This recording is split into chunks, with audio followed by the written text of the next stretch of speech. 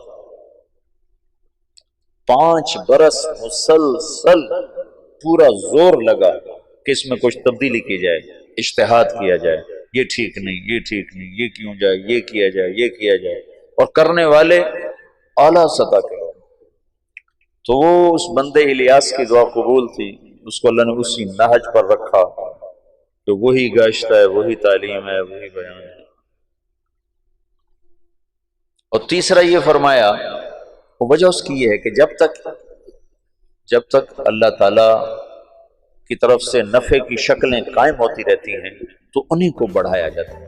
نظام الدین سہالوی صاحب کا انتقال ہوا تھا 1747 میں، 1747۔ ہم نے بہت کچھ بدلا، لیکن ابھی بھی زیادہ انہی کی صرف ابتدائی عربی کا نصاب بدلا ہے، قدوری نظام الدین سہالوی کی تجویز کردہ ہے، اور ہدایہ نظام الدین سہالوی کی تجویز کردہ ہے، اور اوپر والی اصول فقہ، اصول حدیث کی کتابیں ساری ان کی تجویز کردہ ہیں، اور یہ احادیث کی کتابیں ساری انہی کی تجویز کردہ ہیں۔ 1747 1847 1947 2010 کوئی 250 برس گزر چکے ہیں۔ اس شخص کی تجویز کو اللہ نے پسند کیا اور اسی پر بنیاد بنتی جا رہی ہے، بنتی جا رہی ہے۔ تو جب تک کوئی چیز نفع پہنچا رہی ہوتی ہے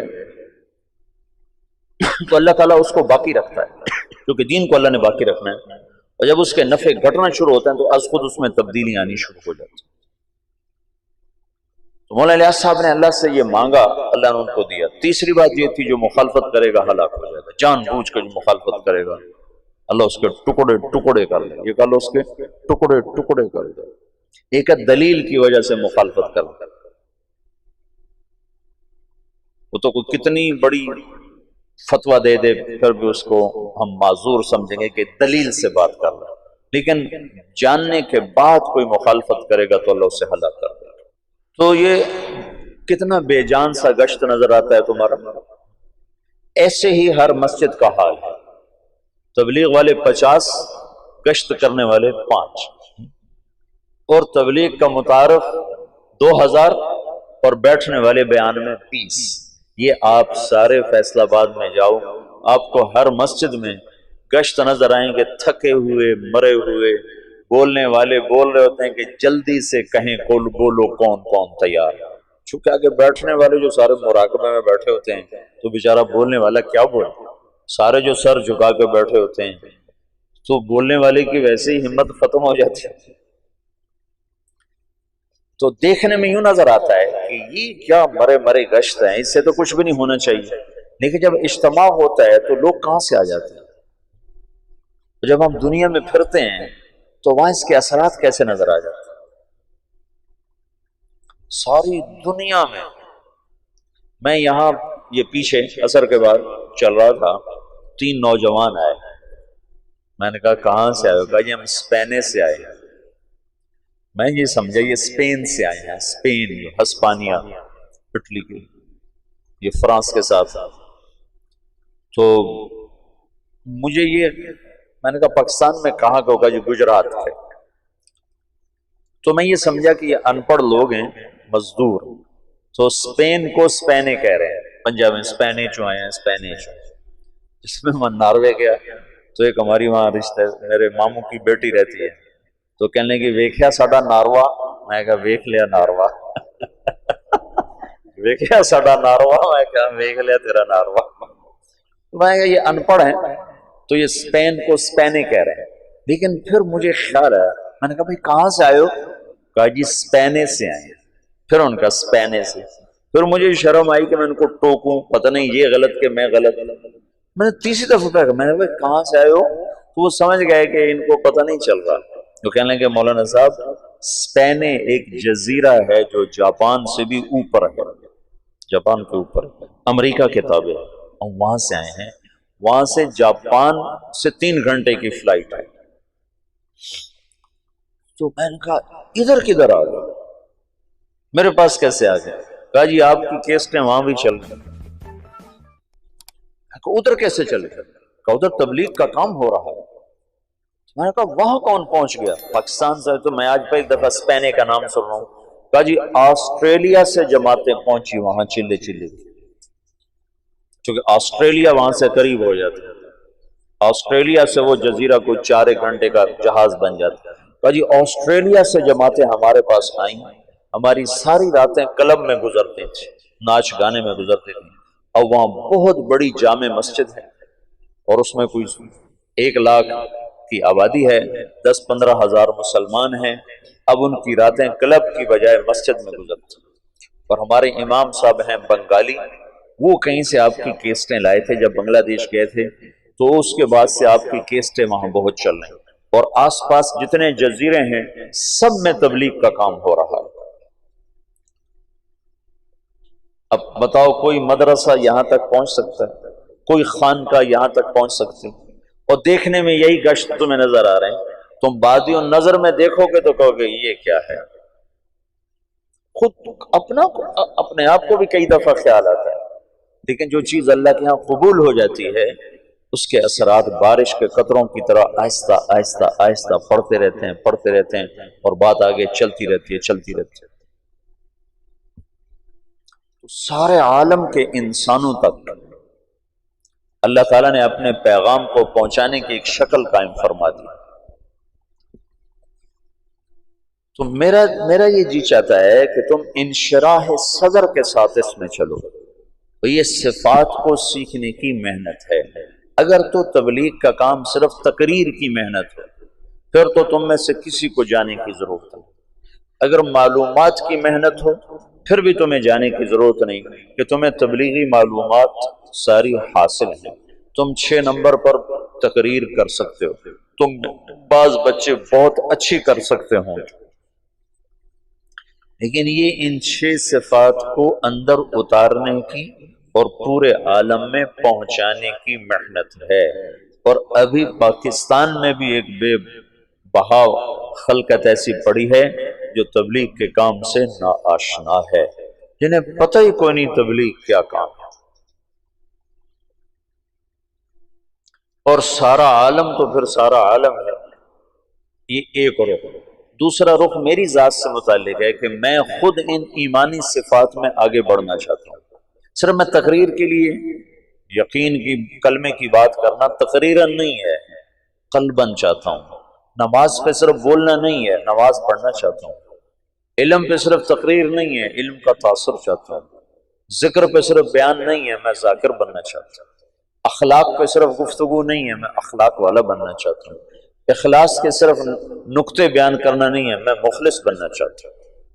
تبلیغ کی صرف قرآن و حدیث سے دلیل دینا نہیں ہے، میں تبلیغ والا بننا چاہتا ہوں۔ مولانا الیاس صاحب فرماتے تھے میں اس کام سے 2 باتیں چاہتا ہوں، ایک اندر ایک باہر۔ اندر یہ چاہتا ہوں کہ اللہ پر مر مٹنے کے سوا ہر جذبہ ختم ہو جائے، اور باہر یہ چاہتا ہوں کہ اللہ کے نام کو لے کر دنیا کے آخری کنارے تک پہنچنے کی شکلیں قائم کی جائیں۔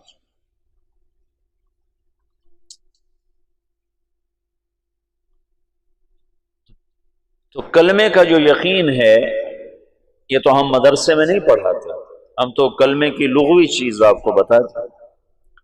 تمہارے استاد شیخ رمزی فرما رہے تھے کہ ان کے استاد صاحب نے لفظ اللہ پہ 1 مہینہ تقریر کی دارالعلوم میں، 1 مہینہ، یہ مشتق ہے کہ جامد ہے کہ پتہ نہیں الف لام کون سا ہے اور یہ ولیحہ سے ہے علیحہ سے ہے، تو مدرسے میں تو یہ بتایا جائے گا، لیکن اللہ دل میں حرارت پیدا کرے یہ مدرسہ نہیں بتا سکتا، نہ یہ مدرسے کی زبان ہے کہ وہ تمہیں ایسے اللہ بتائے کہ دل دماغ تمہارا ہل کے رہ جائے اور پر ہو جائے اس کی محبت سے۔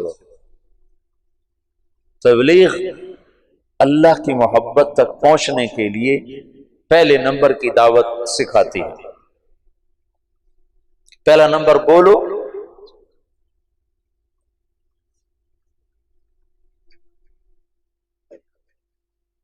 بولنے میں تم انتظار کرو کہ میرا بیان رکھا جائے، اور میں تمہیں بار بار کہہ رہا ہوں بیان کے شوقین نہ بننا ورنہ مجھے بدنام کرو گے۔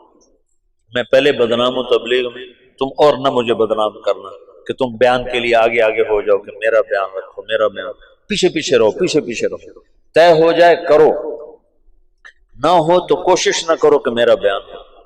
ہاں انفرادی دعوت سارا دن دو۔ یہ ابھی آخری سال کے بچوں کو میں بتا رہا ہوں کہ جب میری شادی ہوئی تو اس کے بعد رائمنڈ جانا مجھے لگے جیسے میں تھانے پہنچ گیا، دل ہی نہ لگے، اتنی وحشت ہو۔ گھر چھوڑنے کی وحشت میری ختم ہو گئی تھی جب میں 11 سال کا تھا تو میرے ماں باپ نے مجھے لاہور داخل کرا دیا، تو وہ 2-3 سال میں روتا رہا گھر کی یاد میں، پھر میرا دل سخت ہو گیا، نہ ماں یاد آتی، نہ باپ یاد آتا، نہ گھر یاد آتا۔ لیکن جب شادی ہوئی تو پھر دوبارہ گھر یاد آنے لگا، بیوی یاد آنے لگی۔ تو میں جب فیصل آباد سے رائمنڈ جاتا تھا تو میں اپنا علاج کرتا تھا، اپنا علاج میں مسجد میں چلا جاتا اور میرا دل نہیں کر رہا ہوتا تھا میں کسی سے بات کروں، اور میرا دل نہیں کر رہا ہوتا تھا کہ میں کسی کے ساتھ بیٹھ جاؤں، لیکن میں زبردستی اپنے آپ کو مسجد میں لے جاتا۔ اس وقت میں اتنا مشہور نہیں تھا تو مجھے بیٹھنا کوئی مشکل نہیں تھا، تو میں کسی کونے میں بیٹھ کر ایک آدمی کو پاس بٹھا کر اس کو دعوت دینا شروع کر دیتا، پھر وہ اٹھا، پھر دوسرے کو اس دعوت دینا، وہ اٹھا، میں کوئی 2-2.5 گھنٹے دعوت دیتا تھا تو میرے دل پر جتنا گھر کا تاثر ہوتا تھا وہ زائل ہو جاتا تھا۔ پہلے نمبر میں یہ موضوع ہے کہ میں اپنا یقین بدلنا چاہتا ہوں، یقین بدلنا ہے، صرف تقریر کا معنی یقین بدلنا ہے۔ یقین مثل خلیل آتش نشینی، یقین اللہ مستی خود گزینی، سنے تہذیب حاضر کے گرفتار، غلامی سے بتر ہے بے یقین۔ یقین بدلنا ہے تو اس کو سنو سناؤ، سنو سناؤ۔ جب بیان ہو تو بیان بھی کر دو، لیکن بیان کی تمنا نہ کرو، خدمت کی تمنا کرو گا جو مجھے لگاؤ خدمت، چاہے روز لگاؤ۔ جب میں ایسا مشہور نہیں تھا تو میں خدمت کرتا تھا، عمومی گشت میں ضرور جاتا تھا، جب تک لوگوں نے مجھے تنگ کرنا نہیں شروع کیا میں عمومی گشت میں نے نہیں چھوڑا۔ وہ پھر یوں ہونے لگا کہ میں گشت میں نکلتا تو 50 آدمی صرف مجھے دیکھنے کے لیے ساتھ چل پڑتے تھے، تو پھر مجھے مجبوراً عمومی گشت چھوڑنا پڑا، ورنہ میں نے گشت نہیں چھوڑا۔ تبلیغ کا کام بولنے میں جلدی آ جاتا ہے، کرنے میں جلدی آ جاتا ہے، کرنے میں جلدی آ جاتا ہے۔ تو لوگ سمجھتے ہیں ہمیں تبلیغ آ گئی ہے، مرتے دم تک جاہل بنا کے سن، اور محنت کرو، کوشش کرو۔ یہ میرے ساتھ چلے میں تھے مدرسے کے بچے، ایک احترام تھا، اور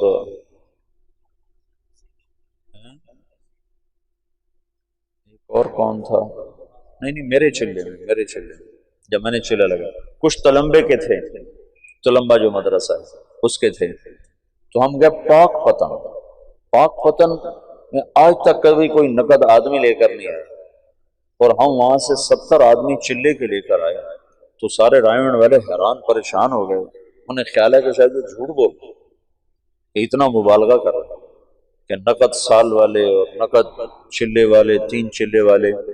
تو یہ سارے نوجوان، وہ 2 لڑکے طلباء کے تھے، ایک یہ احترام تھا یہاں کا، یہ رات 2-2 بجے تک گشتیں کرتے رہتے تھے، اور کبھی ایسا بھی ہوا کہ عشاء کے بعد گئے اور فجر کی نماز پہ واپس آئے۔